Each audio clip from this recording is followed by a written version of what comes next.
pongamos en pies. Pongamos en pies para entonar los preciosos himnos.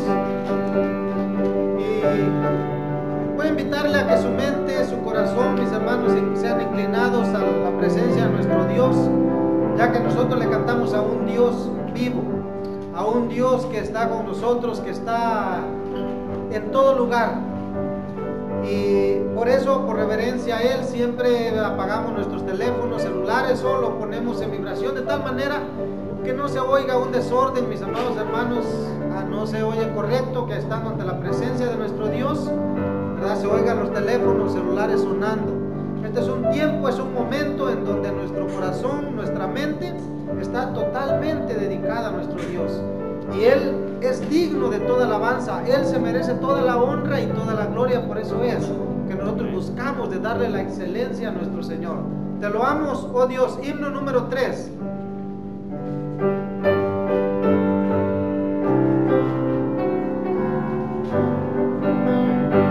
Te loamos, oh Dios, con unánime voz, pues en Cristo tu Hijo nos diste perdón.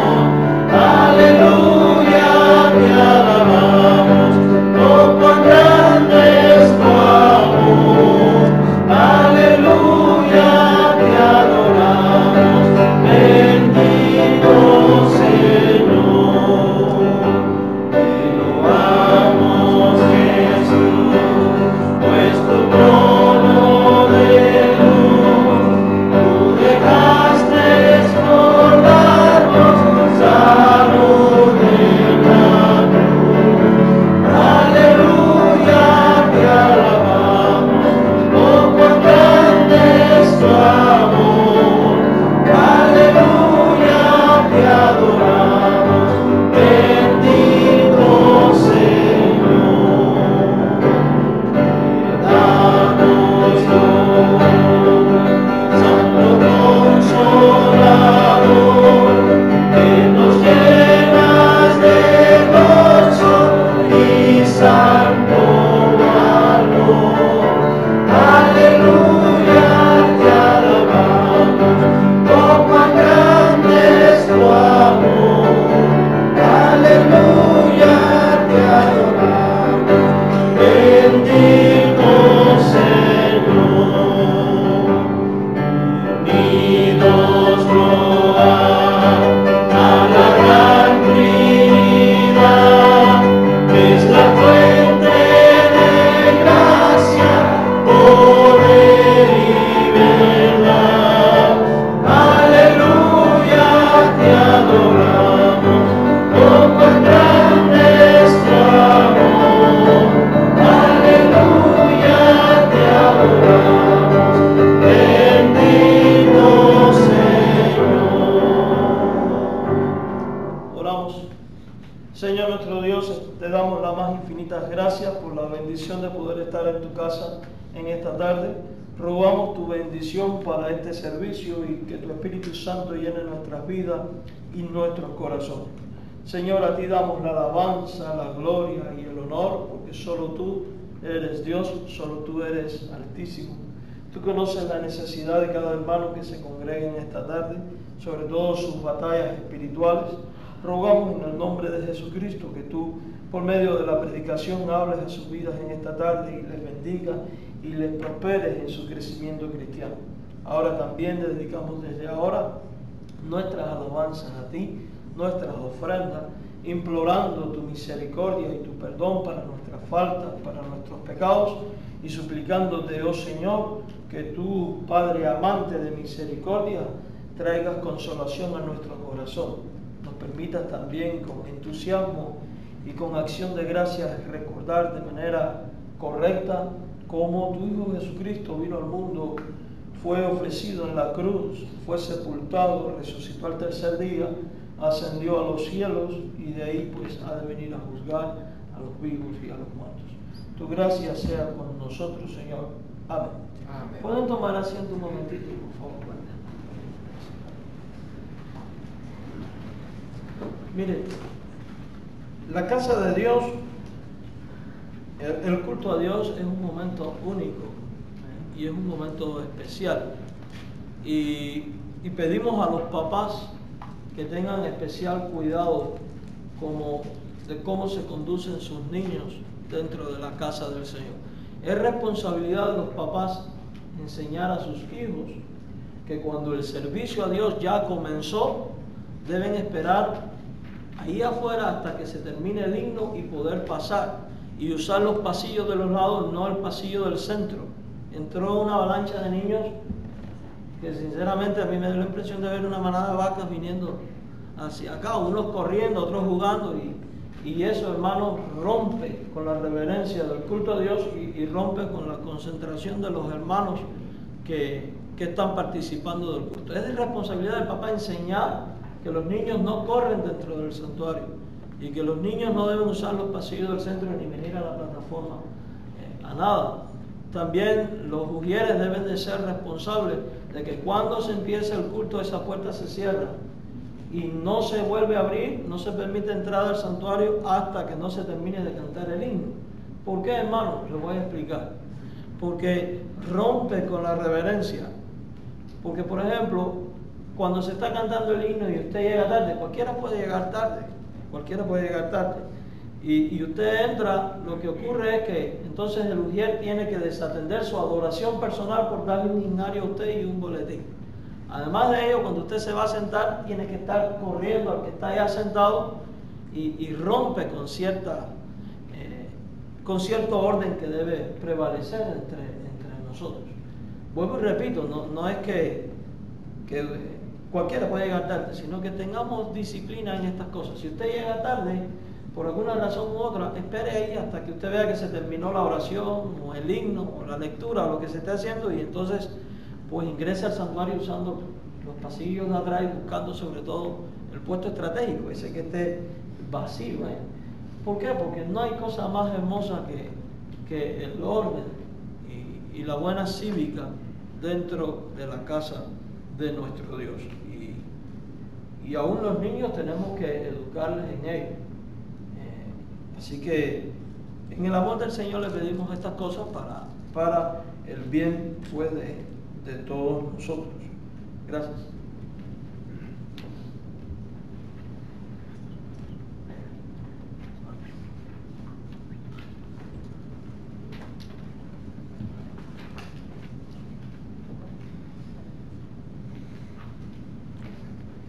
Y bien, hermanos, vamos a continuar alabando el nombre de nuestro Dios con el himno número 22. El himno número 22. A Dios demos gloria. Les invito a que puestos en pies cantemos este precioso himno.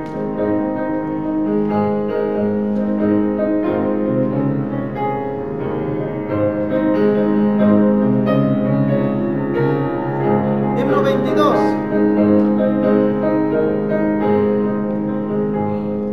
A Dios demos gloria, pues grande es Él, su amor es inmenso, a su Hijo nos dio, y fue a la cruz nos sufrió, muerte cruel, y así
nuestros signarios con el himno número 17. Himno número 17.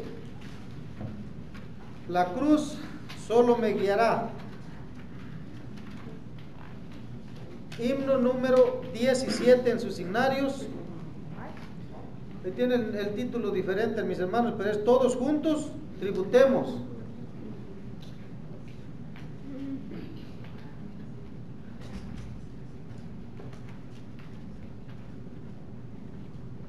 Himno número 17. Vamos a cambiarlo, porque ese himno no lo conocemos. Vamos a cambiarlo y vamos a cantar el número 100. Número 100.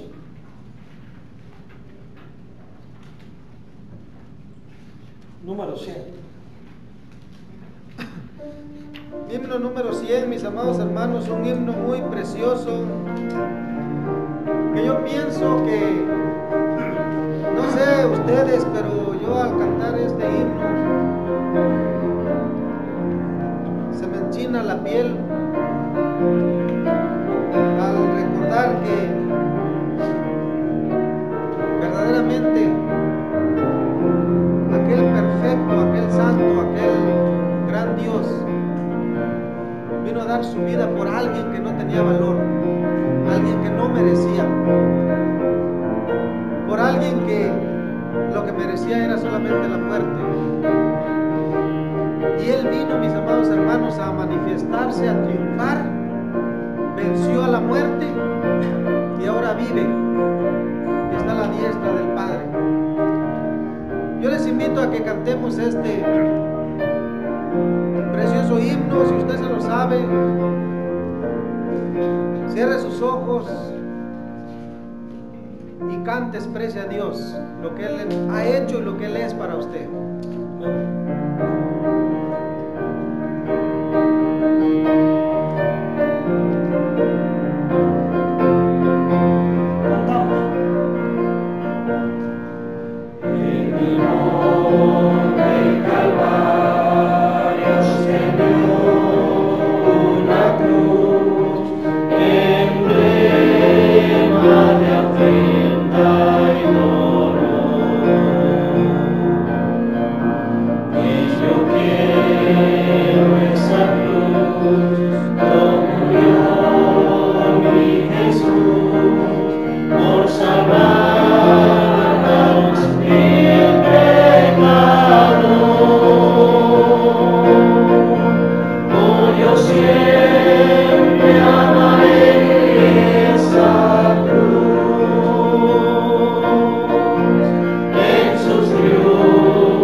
Contempla el vicio.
regalo tan grande que nosotros no merecíamos y no merecemos, pero que es grande el amor y misericordia. Pusiste valor a nuestras vidas, rescataste nuestra vida a donde nos esperaba una condenación y un sufrimiento eterno. Gracias por ello, tu Dios. Ahora te suplicamos que tú bendigas el agradecimiento de tus ofrendas, tus diezmos, que tú las bendigas y que puedan ser de utilidad en tu obra. Lo pedimos en nombre de Jesús. Amén.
Bien, mis amados hermanos,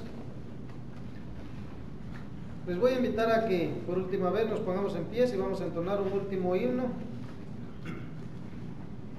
En nuestro signario es el himno 125. Si usted cree que se siente cansado o medio enfermo, no se sienta forzado a ponerse en pie.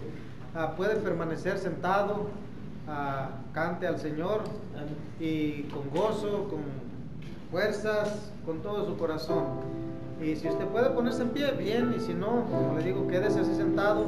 Lo importante es que su mente y su corazón esté conectado con Dios y cante con gozo, con fuerzas a Dios. Himno 125. La tumba le encerró.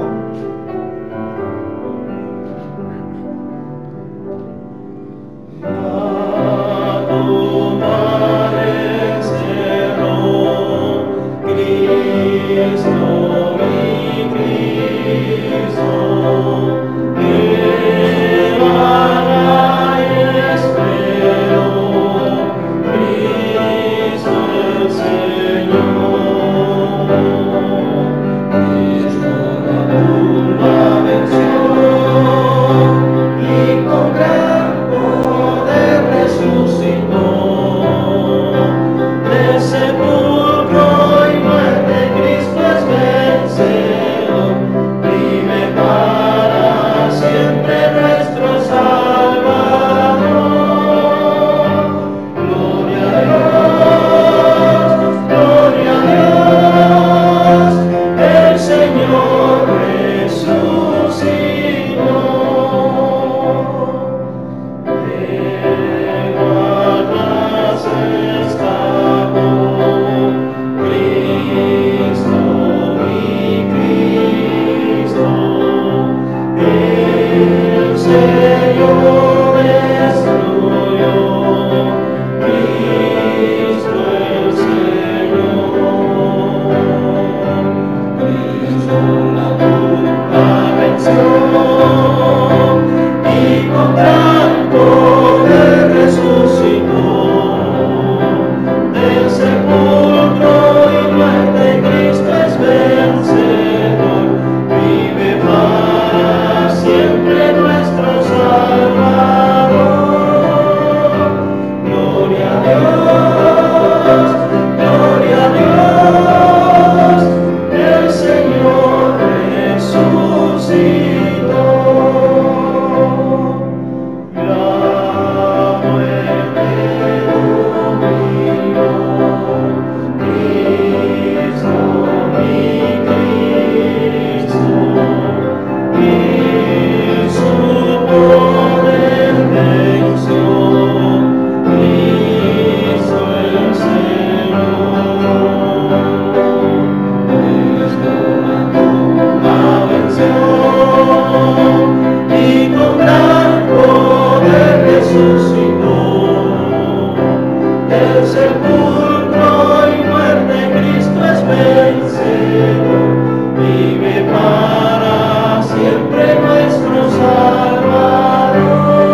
hermanos, pueden tomar asiento.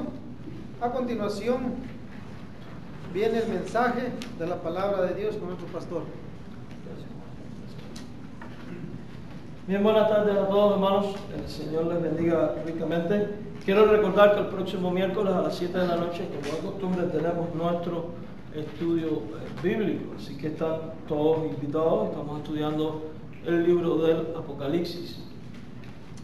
Quiero anunciar también que al finalizar el servicio, todos los miembros de la iglesia nos vamos a quedar un momento para hablar de algo que necesitamos hablar y tomar una decisión que necesitamos primero Dios tomar. Así que finalizando el servicio, por favor, los miembros nos vamos a quedar, y los que no son miembros de la iglesia, en el amor del Señor, les vamos a pedir que no se den la gentileza de dejarnos a solas, a puerta cerrada, porque tenemos que tomar una decisión que es solo competencia de la iglesia. Así que le pedimos esto en el amor del Señor.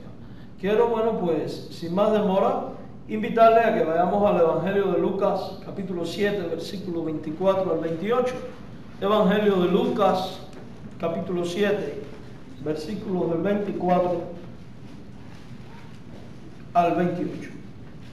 Evangelio según San Lucas, capítulo 7, versículos 24 al 28. Evangelio de Lucas, capítulo 7, versículos 24 al 28, y digamos amén cuando tengamos allí la lectura en nuestra Biblia. Lucas 7, 24 al 28. Diga amén cuando lo tengan. ¿Ya todos? Lucas 7, 24 al 28, y vamos a tener la Biblia ahí abierta y también a mano, porque vamos a estar citando otros textos de la Biblia también. Y les pido oración por mí, porque parece que ando agarrando gripe ahora. Todo me agarra, Lucas 7, 24 al 28. Y dice de esta manera la Biblia: cuando se fueron los mensajeros de Juan, comenzó a decir de Juan a la gente: ¿Qué salisteis a ver al desierto? ¿Una caña sacudida por el viento? ¿Mas qué salisteis a ver? ¿A un hombre cubierto de vestiduras delicadas? He aquí los que tienen vestiduras preciosas y viven en deleite en los palacios de los reyes están. ¿Mas qué salisteis a ver? ¿A un profeta? Sí, os digo, y más que un profeta. Este es de quien está escrito: he aquí envío mi mensajero delante de tu faz, el cual preparará tu camino delante de ti. Os digo que entre los nacidos de mujer no hay mayor profeta que Juan el Bautista, pero el más pequeño en el reino de Dios es mayor que él. Bueno, si puede bajar este audio un poquito, está muy recio, suena muy... Bien, vamos a orar pidiendo la asistencia del Señor para esta predicación. Padre, te damos gracias por tu palabra, la Biblia. Suplicamos que tu Espíritu Santo nos dirija y nos guíe en su exposición, y sea Él quien hable a nuestra vida, a nuestro corazón, por medio de tu palabra. En el nombre de Jesús te lo pedimos. Amén. Hemos titulado este mensaje: la verdadera grandeza ante los ojos de Dios. El ser humano por naturaleza le gusta ser alabado, le gusta ser reconocido, le gusta ser ensalzado, por decir de alguna manera. Cuando cantamos un himno nos gusta que nos digan: qué bonito te quedó, y si el comentario es: pues tú no cantas como nadie, tú cantas como nadie, pues nos gusta más. Claro que a veces no cantas como nadie porque cantas muy mal, y demás. Nos gusta de por sí la popularidad, nos gusta la fama, nos gusta ser excéntrico. Y esto nos gusta y ocurre en nuestra vida cuando damos riendas sueltas al yo, a nuestro ego, a nuestra carne. Pero las cosas pueden ser completamente distintas para ti y para mí cuando tenemos una vida rendida a el control del Espíritu de Dios. En este pasaje de la Biblia, y juntamente con otros textos que también vamos a estar analizando, veremos en qué consiste la verdadera grandeza ante Dios. Y descubriremos que la verdadera grandeza no consiste en ser elocuentes o muy sabios o muy doctos o tener mucho dinero o ser hombre o ser mujer o haber logrado una gran empresa o haber tenido un premio Nobel o haber llegado a ser presidente de un país o un gran político o un gran científico o un gran maestro o un gran predicador. La verdadera grandeza ante Dios no tiene absolutamente nada que ver con eso. En una ocasión, cuando Jesús quiso enseñar en qué consistía la verdadera grandeza, se ciñó una toalla, tomó ahí un lebrillo y fue a lavar los pies de los discípulos y dejó esta gran lección: el que quiera ser el más grande en el reino de los cielos será vuestro servidor. De manera que es inconcebible no tener un espíritu de servicio y pretender ser grande ante los ojos de Dios. Cuando leemos este pasaje de la Biblia, descubrimos que hay una expresión muy común en estos versículos bíblicos que resaltan a simple vista cuando leemos los versículos 24, 25 y 26. Note que en cada uno de ellos se repite la pregunta: ¿qué salisteis a ver? Fíjese, por ejemplo, en el 24. Dice: cuando se fueron los mensajeros de Juan, comenzó a decir de Juan a la gente: ¿qué salisteis a ver al desierto? Y luego en el versículo 25 vuelve a decir: ¿qué salisteis a ver? Y en el versículo número 26 la repite una vez más cuando dice: más, ¿qué salisteis a ver? O sea, se repite 3 veces esta pregunta. Jesús está haciendo uso de la retórica porque quiere hacer reflexionar con respecto a la vida y ministerio de Juan el Bautista a quienes le escuchan. Evidentemente, si hace una pregunta es porque él espera a cambio, ¿qué cosa? Una respuesta. Y la respuesta no es necesariamente aquella que se consigue expresada verbalmente, sino que aquella que se concibe en la mente de las personas que le están escuchando. Él quería que su auditorio, por decirlo de alguna manera, se diera una respuesta correcta a esta pregunta que en esencia le estaba haciendo, que en esencia consistía en esto: ¿qué esperaban ver en la persona de Juan el Bautista? ¿Qué esperaban ver ustedes en su ministerio en el desierto? ¿Por qué él habla de esto? Porque cuando Juan manda a preguntar si era él el que había de venir o esperaba al otro, esto pudo haber dejado una esquela de duda con respecto al ministerio y a la fe de Juan. Y vimos la semana anterior que en ningún momento Juan el Bautista vaciló en su fe, sino que quería tener una convicción de quién era verdaderamente el Cristo. Y evidentemente, como muchos comentaristas hoy en día dicen, Juan dudó de su fe, muchos en aquel tiempo probablemente lo estaban haciendo, y Jesús quiere que la gente pues tengan el concepto correcto con respecto a la persona de Juan el Bautista. Fíjense que él dice: ¿qué salisteis a ver? Una caña siendo sacudida por el viento. Y esto es importante porque en nuestra Biblia aparece de esta manera: ¿qué salisteis a ver al desierto? Una caña sacudida por el viento. Pero en el texto original en griego esto es un presente continuo que está diciendo: ¿qué salisteis a ver? Una caña que está siendo sacudida por el viento. Eso es lo que dice el texto original. ¿A qué se refería? Aquellas cañas que crecían probablemente al borde del río Jordán y que el viento dejaba sin hoja producto de los vendavales. Evidentemente sabemos, por lo que dice la Biblia, en el contexto, que Juan el Bautista, que es la persona de quien se está hablando, estaba preso, estaba encerrado en una mazmorra, que era una especie de hoyo bien oscuro. ¿Por qué estaba allí? Por predicar la verdad de Dios y por declarar el mensaje del arrepentimiento. Pues habiendo visto a Herodes, le dijo adúltero, y como a toda persona, le exigió que se arrepintiera de sus pecados si quería ser salvo. Y todos conocemos la historia, de ahí la mujercita de Herodes echó su danza y se aprovechó de lo que Herodes le ofreció livianamente y como la madre de la muchacha le pide que pida la cabeza de Juan el Bautista en un plato y en fin, que Juan termina en la prisión y evidentemente había suscitado de las personas la duda, si este era el que iba a preparar el camino del Señor, si era profeta de Dios, si era un siervo de Dios, ¿por qué está pasando por estos tormentos?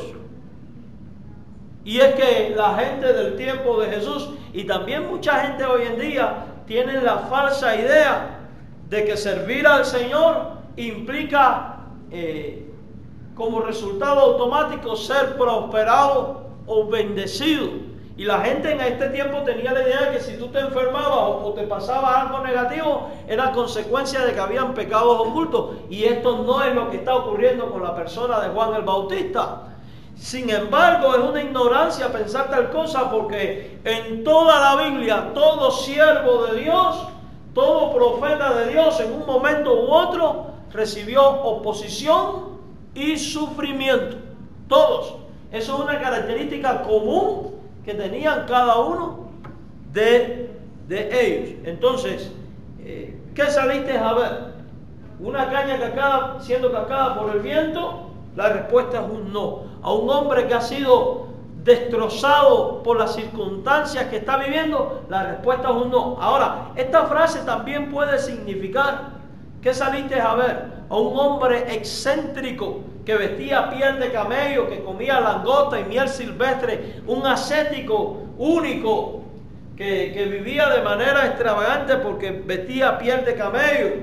Un hombre con este sentimiento, la respuesta es también un no, si se interpreta de esta manera el pasaje, porque el propósito de Juan no era transmitir una apariencia de piedad, sino anunciar el mensaje que estuvo proclamando al pueblo en aquel tiempo. Entonces, la respuesta es un no. Después dice, un hombre con vestiduras delicadas, la respuesta también es un no. Y recordamos que muchos estaban confundiendo a Juan el Bautista con el Mesías, y la concepción que tenían del Mesías es alguien que llegaría a ser rey, que estaría en una posición de eminencia, y esta no es la posición tampoco de Juan. Finalmente el Señor dice, un profeta. Y note que en las anteriores preguntas nadie dice nada, porque todo el mundo infiere la respuesta, es un no. Y ahora cuando dice un profeta, Jesucristo abre su voz en el verso 26 y dice, sí, os digo, y más que profeta, y más que profeta. Y a la última interrogante, Él da esta respuesta. Son dos las razones por las cuales Jesús dice esto. Porque lo prometido por Él, que era el advenimiento del Mesías, se había cumplido.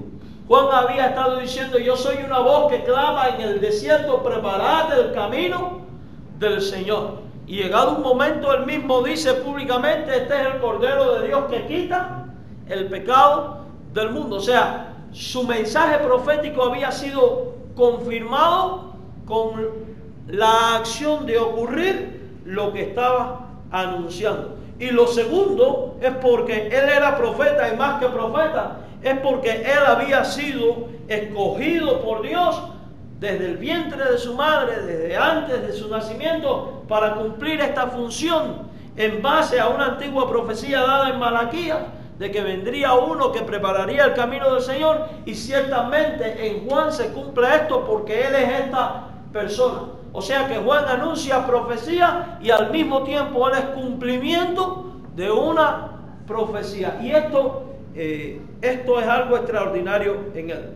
El pasaje avanza hasta un punto en el cual Jesús da su opinión personal con respecto a la persona de Juan el Bautista en el versículo 28, cuando declara, entre los nacidos de mujeres no hay mayor profeta que Juan el Bautista. Estas son palabras muy fuertes. Entre los nacidos de mujeres no hay mayor profeta que Juan el Bautista. Podríamos decir, ¿cómo es esto posible? ¿Sabe cuánto tiempo duró el ministerio de Juan el Bautista? ¿Qué tiempo duraría él predicando? No fue un tiempo largo. O sea que no fue un ministerio de 40 años. No fue un ministerio largo como el de Daniel, como el de Moisés, como el de Jeremías, el de Elías y los grandes profetas. De hecho, se cree que su ministerio quizás no duró ni 6 meses.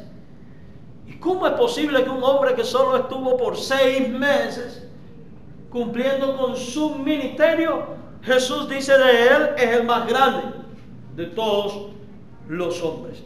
¿A qué se debe esto? ¿A qué se debe que entre los nacidos de mujeres no hay mayor profeta que Juan el Bautista? A que él es un ejemplo vivo de lo que es un hombre que renuncia a sí mismo para honrar a su Padre Dios y servirle a Él y solo a Él, sin importar las circunstancias, las comodidades de la vida o la fama y la popularidad humana.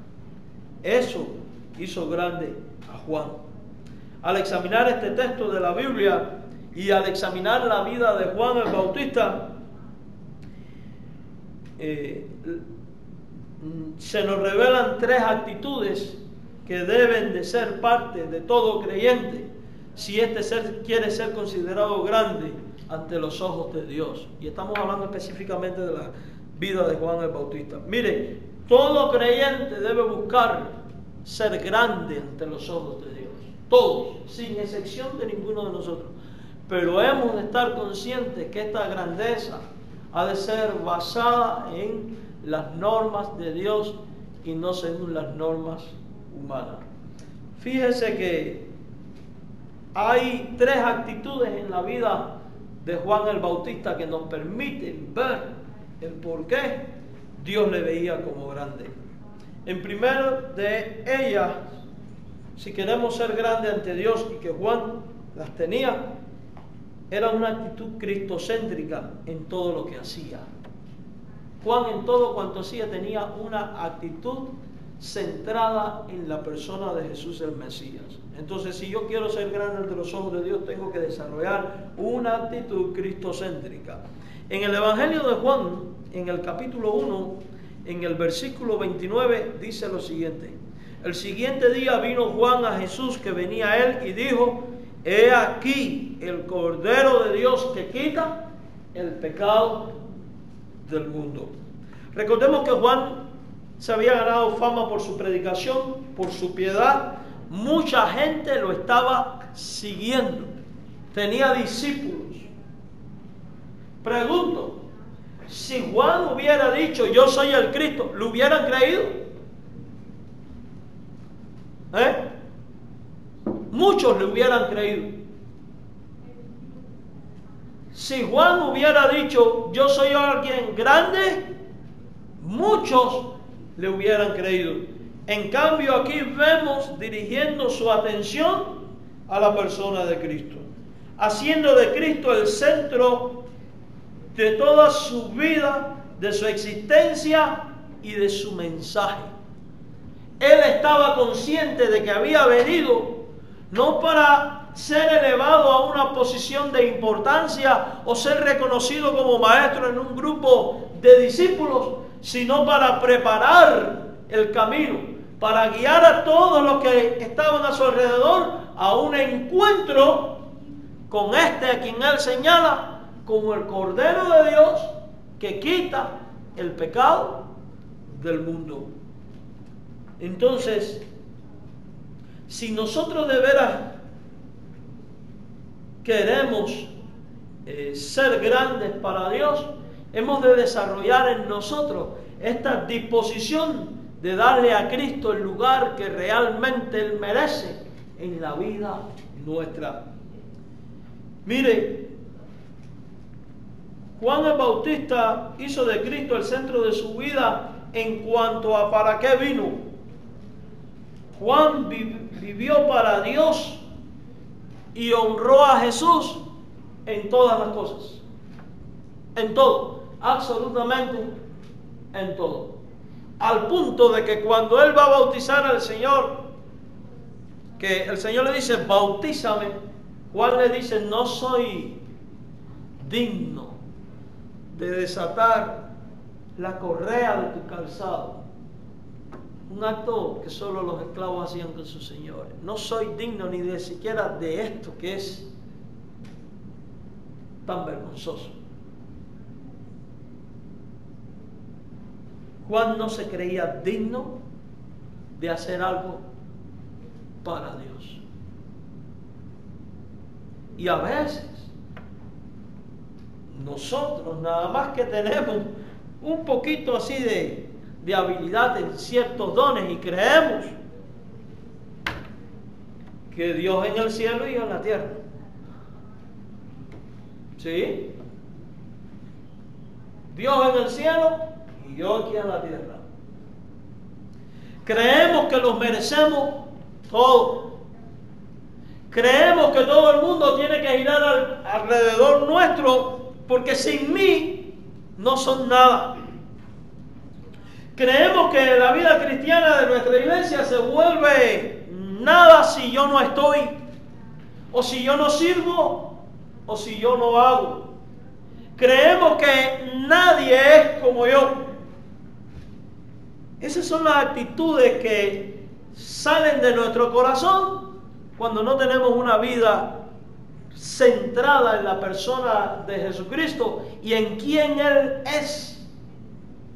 Porque cuando verdaderamente vemos quién Él es y lo que ha hecho por nosotros y la grandeza de su gloria y de su majestad y de su poder, usted y yo como Juan el Bautista nos vamos a encontrar indignos de desatar la correa del calzado del Señor. Porque digan, qué buena obra hemos hecho que agrade a Dios.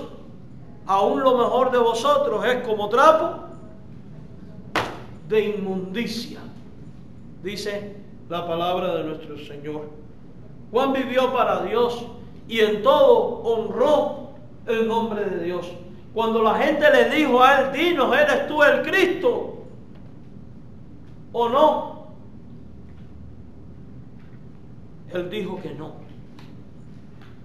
Y cuando hubo la oportunidad de ensalzar la persona de Jesús, porque iba pasando, inmediatamente guió a todos sus discípulos a ver en Jesús al Cordero que Él era y que puede quitar el pecado del mundo. Y en estas palabras Él está cumpliendo con la voluntad ¿de quién?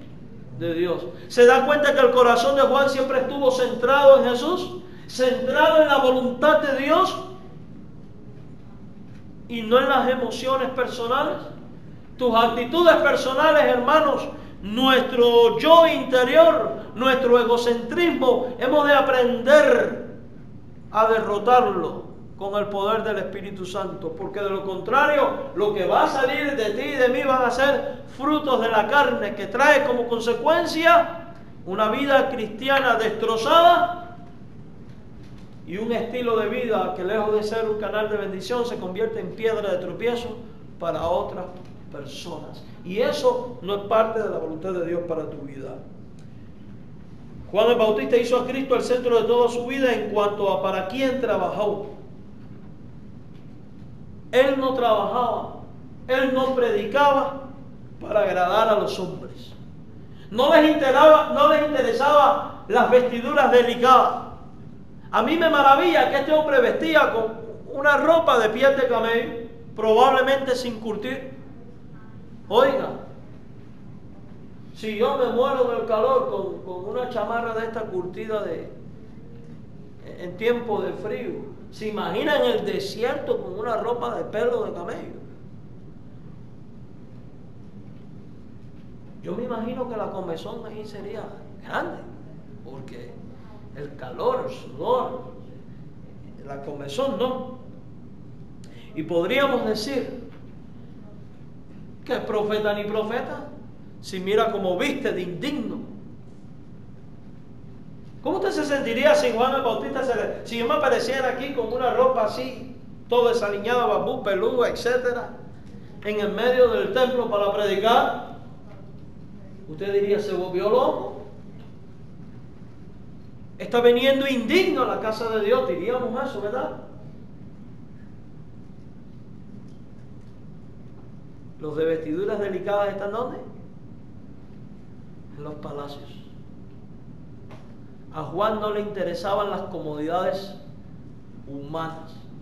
Le interesaba servir a su Dios y cumplir con la voluntad de Dios asignada para su vida.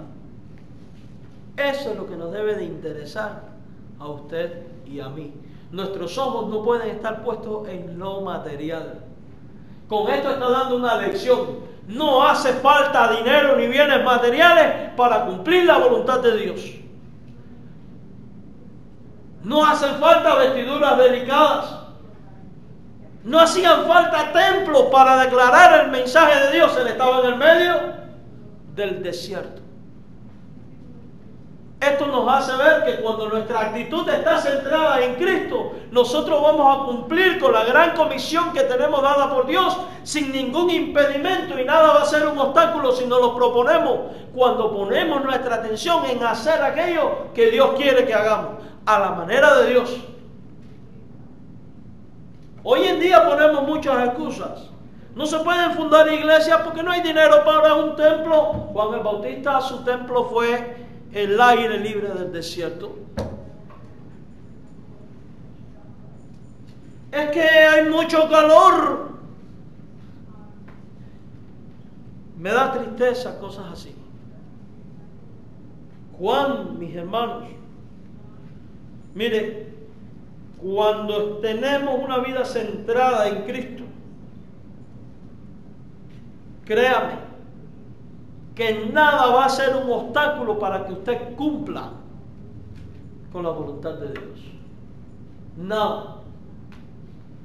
Absolutamente nada. Cuando Pedro quitó la vista del Señor, fue cuando ¿qué? Se empezó a hundir.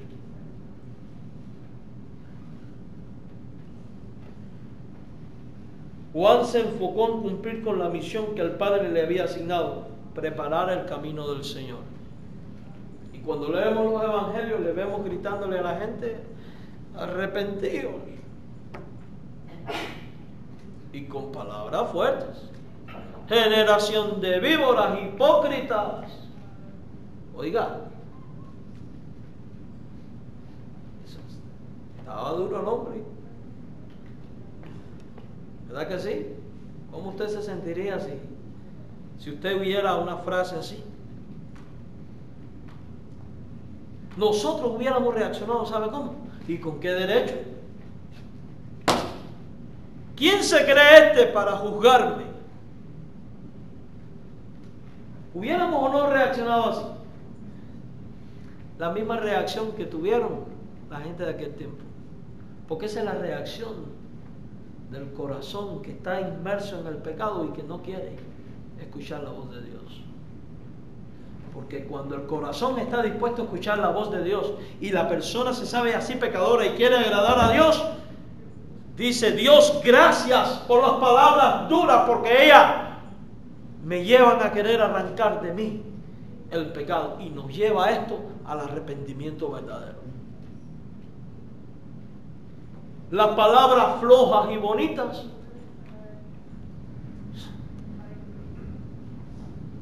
no siempre dan resultados. Cuando vemos la vida de Juan el Bautista, vemos que él fue cristocéntrico en lo que habló o predicó. Nosotros no vemos a Juan dando un mensaje sobre la fe, ni la oración, ni de crecimiento espiritual, ni de vamos a congregarnos, ni nada de esto. Todo su mensaje radicaba en ¿qué? Arrepentido, arrepentido, arrepentido, arrepentido. ¿Por qué? Porque esto era lo que Dios le había pedido a él. Mi pregunta para ti es, ¿qué te está pidiendo Cristo, el cabeza de la iglesia, a ti? ¿Qué te está pidiendo que hagas para Él? Esto es una pregunta importante. Y tienes que orar a Dios pidiéndole sabiduría y diciéndole, Dios, muéstrame qué tú quieres que yo haga para ti. Muéstrame mi don, ayúdame a descubrir lo que tú quieres que yo haga para ti. Y una vez que lo descubras, enfócate en servir en ese lugar donde Dios te quiere y no te desvíes de ahí. Juan predicó el mensaje de arrepentimiento tal y como el Espíritu de Dios le había guiado a predicar. no predicó su propia palabra, no predicó su propia sabiduría, no predicó su propio consejo, predicó lo que Dios quería que él predicara. Entonces un hombre grande ante los ojos de Dios es aquel que desarrolla una actitud cristocéntrica y que somete su vida a pregonar el mensaje de la palabra de Dios tal y como Dios lo da. ¿Cree usted que toda la generación del tiempo de Juan le gustaba el mensaje que él daba? La respuesta misma está en que estaba preso. ¿Por qué? Le dijo a Herodes: zorra. Y censuró el adulterio en el que vivía, incestuoso, por cierto. Y yo estoy convencidísimo que en muchas ocasiones a usted mismo le ha molestado el mensaje que hemos dado aquí. ¿Y sabe por qué yo lo digo? Porque yo he escuchado a muchos predicadores y a veces también he dicho: pero qué fresco este, ¿quién se cree? Porque hay mensajes que nos duelen. Y si nosotros damos rienda suelta a la actitud humana, vamos a terminar reaccionando como mismos reaccionaron los fariseos, atacando y queriendo destruir, en vez de con el espíritu que Dios quiere que reaccionemos, de arrepentimiento y corrección en nuestra vida. Juan tenía una vida cristocéntrica y la mostró dirigiendo la atención de la gente hacia Cristo y no hacia sí mismo. He aquí el Cordero de Dios. Es Él. Nunca se creyó superior a Cristo, ni pretendió tener la gloria de Cristo, ni querer la gloria de Cristo. En la Biblia, todos los que pretendieron tener la gloria de Cristo, ¿qué les pasó? ¿Qué pasó con Lucifer? Dice el Antiguo Testamento que quiso poner su trono por encima del trono de Dios y fue arrojado. ¿Qué pasó cuando en Babel quisieron construir una torre para llegar al trono de Dios y hacerse un nombre? Dios confundió su lengua y hasta ahí llegó la cosa. No esperes, no pretendas querer poner tu trono por encima de Dios y no sufrir las consecuencias del destronamiento que Dios mismo en persona va a hacer sobre tu vida. Porque Dios es celoso y no comparte su gloria. Y la auténtica vida del cristiano es el que honra a Jesucristo y le tiene como el centro de su vida, no por las palabras que dice, sino por la vida que lleva. Y esto pasaba con Juan. A Juan no le importaba la prisión, no le importaba lo que la gente decía, cómo vestía o no, no le importaba si la gente aceptaba o no su mensaje. El que lo aceptaba lo bautizaba y el que no, pues no. A él le importaba agradar a su Señor. Juan es ejemplo de vida cristocéntrica, dirigiendo la atención de todo inconverso para que reconocieran en Cristo al Mesías Salvador y se volvieran seguidores de Jesús y no seguidores de Él. Y digo esto porque nosotros, a toda persona que ganamos para Cristo y le ponemos el plan de salvación, hemos de traerla a los pies de Cristo y ayudarle y guiarle para que se vuelva seguidora de Cristo y no seguidoras nuestras. Porque tú no eres Cristo, tú no eres Salvador. Y en el cristianismo moderno hay mucha gente seguidores de hombres. Muchos, mis hermanos. Cuidados. Usted es llamado a ser cristiano, seguidor de Cristo, no hectoriano, seguidor de Héctor. Cuidado.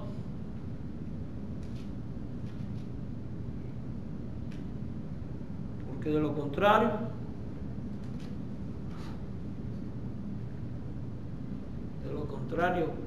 vamos a dar cuentas al Señor por ello. Muchas cuentas. Porque hay del que camina 7 leguas para ser un discípulo y lo hace 7 veces más, hijo del infierno. nosotros tenemos la responsabilidad de conducir a la persona al arrepentimiento en Cristo. Juan preparó el camino para que la gente llegara directo ¿a dónde? A Cristo. Fíjese que dice, toda montaña será removida para que lleguen. Todo valle será rellenado para que lleguen. Toda senda torcida será enderezada para que lleguen. ¿A dónde? A aquel que es el único camino, verdad y vida, y cuyo nombre es Jesucristo. La segunda actitud que vemos en Juan es una actitud de obediencia en el mensaje de Dios. Vamos a Mateo 3:2. Mateo 3:2. Mateo capítulo 3, versículo 2. Y diciendo, arrepentíos porque el reino de los cielos se ha acercado. Y ahora en el mismo Evangelio de Lucas, capítulo 1, versículos 76 y 77, tenemos el pasaje paralelo. Nos dice la escritura de esta manera, Lucas 1, 76 y 77, de Juan: y tú, niño, profeta del Altísimo, serás llamado, porque irás delante de la presencia del Señor para preparar su camino, para dar conocimiento de salvación a su pueblo, para perdón de sus pecados.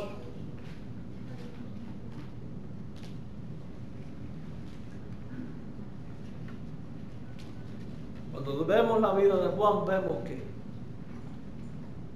cumplió su ministerio. Hoy el Señor nos ha dejado a nosotros ir por todo el mundo y predicar el Evangelio y hacer otras cosas más. Pero usted puede dar enseñanza que si el que está recibiendo enseñanza no tiene el Evangelio, va a ir al infierno. Usted puede repartir comida y vivir mucha comunión, que si el que está viviendo la comunión o alimentándose no ha recibido a Cristo, va a ir al infierno. Usted puede cantar muy bonito, que si el que canta no ha recibido a Cristo, va a terminar ¿dónde? En el infierno. Entonces el punto de partida es aquí. Anunciar el mensaje de Dios aun cuando esto no le granjee popularidad, sino sufrimiento y muerte. Y a veces, predicar el Evangelio trae hasta la muerte. Ayer me contaba el hermano Juan Jiménez cómo allá en la parte donde él vive en México, en 2 ocasiones, un camionero, cada vez que veía al pastor de la iglesia, les tiraba el camión encima y mataron a 2 pastores, solo por ser pastores. A veces predicar el Evangelio va a traer que tu familia se vuelva contra ti. Y la Biblia, Jesús dijo, no he venido a traer paz. El hijo estará contra el padre contra el hijo, y se está refiriendo precisamente a eso, porque la gente no te va a entender. Pero ¿a quién sigues? ¿A quién debes obedecer? Tienes que desarrollar una actitud de obediencia al mensaje de Dios, proclamando un mensaje de arrepentimiento como la única manera a través de la cual el perdón entra en el reino de Dios. El perdonado entra en el reino de Dios, disculpe. Si usted no predica un mensaje donde haya un llamado a arrepentirse de los pecados y a reconocer a Cristo como Salvador, como el Mesías, como el ungido, como la fuente de la salvación, de nada sirve la más hermosa de tus palabras. Porque arrepentimiento significa precisamente esos cambios de dirección en tu vida. Quiere decir que la gente es llamada a cambiar de dirección, o sea, abandonar el camino ancho para seguir el estrecho, a no entrar por la puerta ancha sino por la estrecha.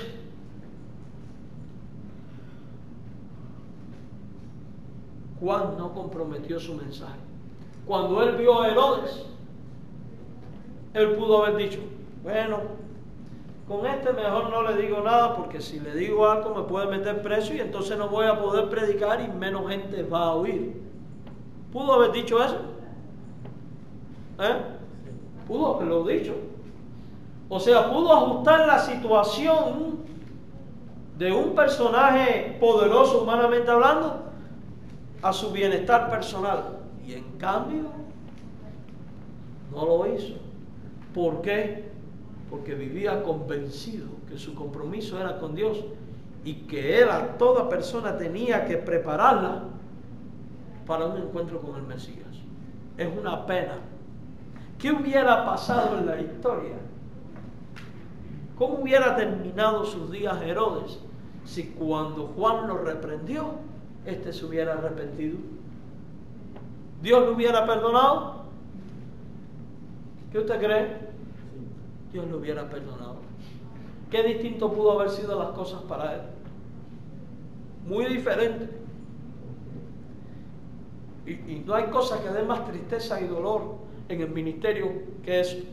Saber que el mensaje del arrepentimiento, el mensaje de la salvación que es en Cristo, el aceptar a Cristo, es la única fuente de vida y de esperanza para un individuo, y verle negarse por orgullo humano a rendirse a la voluntad de Dios y tener la vida. Eso da un dolor y una tristeza grande. Y más dolor y tristeza da cuando es un familiar de uno, que uno le predica y le predica el Evangelio y termina muriendo sin Cristo. Humanamente eso duele.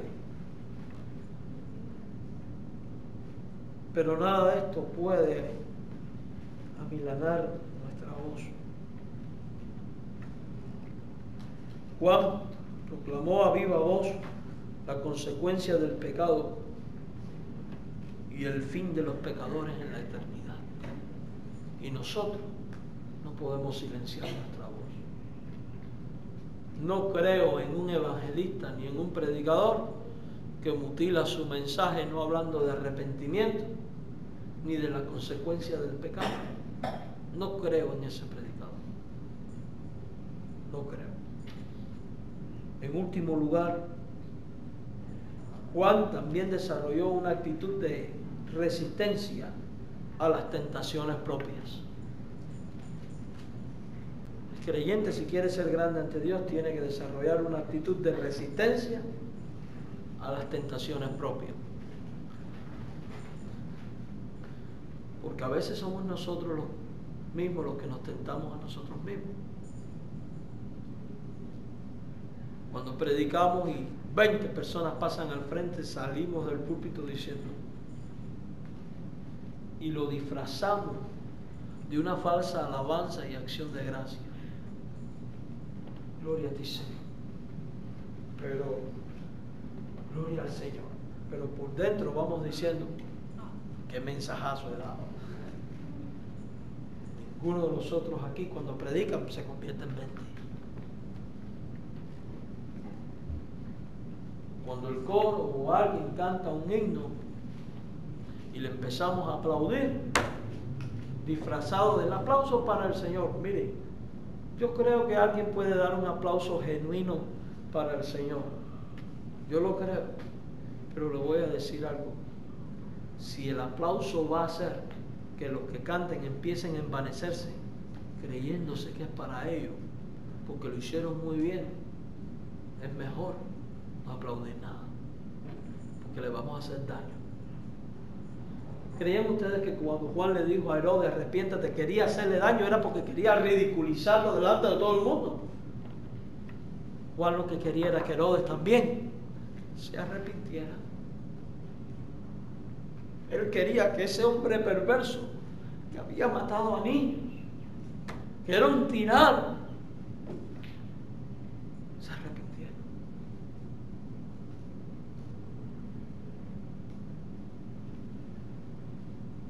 Amados hermanos, Juan reconoció su papel dentro del plan de Dios. Vamos a Juan 3:30.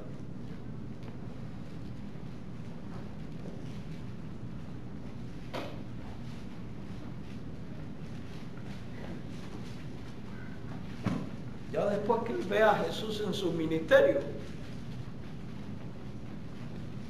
Y aquí está la grandeza de este hombre. Él dice estas palabras. A mí estas palabras me emocionan mucho. ¿Y qué distinta va a ser tu vida y mi vida? ¿Qué distinta va a ser nuestra iglesia? Qué distintos serían los creyentes y las iglesias si fuéramos capaces de decir estas palabras. Es necesario que Él crezca, pero que yo mengue.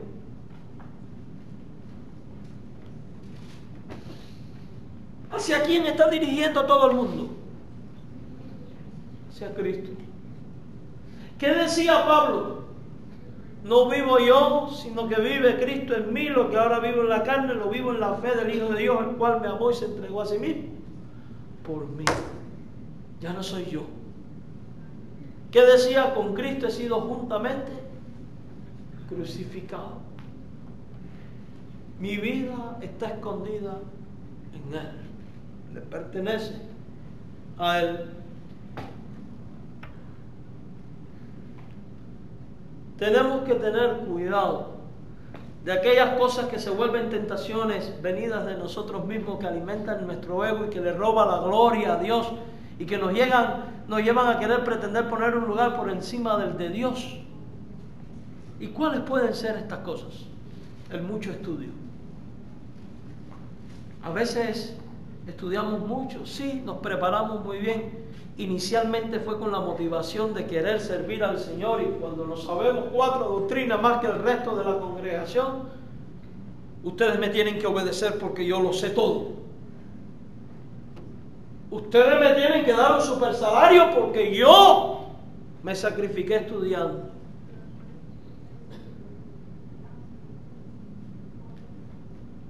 O porque doy diezmos muy grandes en la iglesia. En la iglesia hay que hacer lo que yo digo porque yo soy el que más diezma. Si yo no diezmara, ahí no se pagan los biles. No diezmes. La obra la sostiene Dios.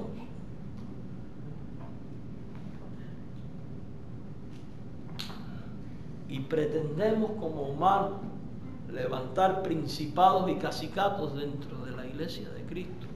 Y ese no es el espíritu ni la actitud que Dios espera de un hijo suyo. La actitud que Dios espera es el ejemplo que Cristo nos dio. Ponerse la toalla, amarrársela y estar dispuesto a limpiar los pies sucios de los hermanos. Servir. Quiere ser grande, será vuestro servidor. Ejemplo os he dado, dijo el Señor. Y en esta frase, en esta palabra servir, se resume todo lo que hemos dicho hasta aquí. Juan jugó el papel que le tocaba jugar como un deseo ferviente de agradar a Dios y no a los hombres. Jugando el papel que le toca jugar con un espíritu de complacencia por haber obedecido a Dios de manera eficaz y ser capaz de decir, es necesario que yo mengue y que Él crezca.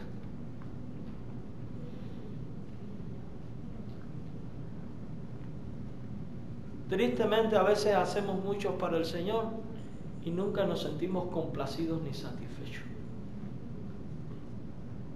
Y eso nos lleva a la amargura, al resentimiento e incluso al odio. Tenemos que tener cuidado, porque a veces Dios nos usa de manera poderosa y cuando Él ve que nuestra carne se ensalza a sí misma por el don que Él nos dio, Dios nos retira su gracia. Dios nos retira su don. Y eso deja de ser obra de Dios para convertirse en obra de hombre. ¿Y eso es lo que quieres tú para tu vida? Espero que no. Espero que no. Espero que no. Juan supo su momento. Supo discernir cuál fue el momento de decir, me retiro. Señor, el camino está listo, las montañas fueron quitadas, los valles fueron rellenados, el camino torcido fue enderezado, yo terminé, ahora haz tu parte. ¿A quién le está cediendo toda la gloria? Al que la merece, que es Él. Porque si no fuera por su gracia, Juan estuviera predicando. Juan hubiera tenido fuerzas para soportar.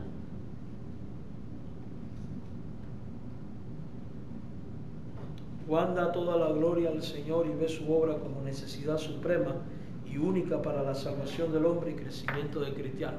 Por eso no puede hacer otra cosa que guiar a todos a Cristo. Juan resiste la tentación interior de llamar la atención hacia su propia persona y dirige toda la atención hacia Cristo. La Biblia dice: siervo inútil eres, lo que tenías que hacer, eso hiciste. ¿Qué tenemos que no hayamos recibido? ¿Qué puede ser? Que prediques muy lindo. ¿Quién te dio ese don? ¿Qué puede ser? Que tengas un talento grande y único. ¿Quién te dio ese don? Solo Dios.